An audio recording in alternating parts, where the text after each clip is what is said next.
BNP বাংলাদেশে রাজনীতিক নেতৃত্ব প্রতিষ্ঠা করে, আর জামাত ইসলামী আর এনসিপি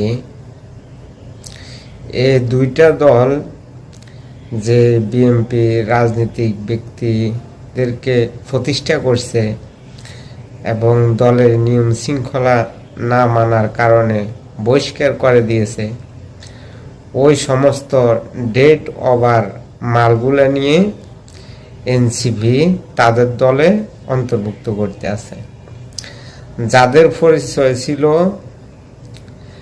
বিএনপি তখন বিরোধী দলে ছিল, বিভিন্ন জায়গায় অপকর্মের সাথে তারা জড়িত থাকার কারণে তাদেরকে দল থেকে বহিষ্কার করা হয়েছে।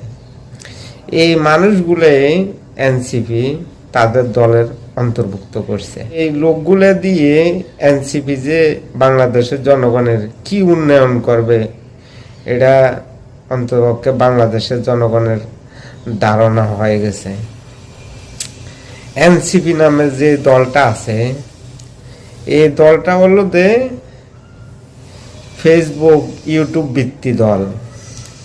জামাতে ইসলামীও ফেসবুক আর ইউটিউব ভিত্তি একটা দল। এই দলগুলা ফেসবুকে আছে কিন্তু সরজমিনে নাই। এনসিপিও ফেসবুক আর ইউটিউবে আছে, তারা বাস্তবে নাই। বাস্তবে একমাত্র দল আছে বিএনপি, বাংলাদেশের জনগণের দল। আর অন্যান্য যা দল আছে এই দলগুলোতে ফেসবুক ভিত্তি ইউটিউব ভিত্তি দল। তো এই দলগুলোকে বাংলাদেশের জনগণ 2026 সালের ফেব্রুয়ারি মাসে প্রত্যাখ্যান করেছে।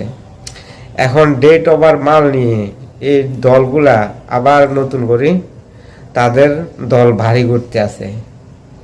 যে মানুষগুলার দ্বারা বাংলাদেশের জনগণ ক্ষতিগ্রস্ত হবে, ওই মানুষগুলোকে তারা দলের অন্তর্ভুক্ত করছে। তো বিএনপি আর আওয়ামী লীগ এই কয়েকটা দল আছে জনগণ ভিত্তি দল, আর জামাত ইসলামী এনসিপির এগুলোর কোনো জনভিত্তি নাই।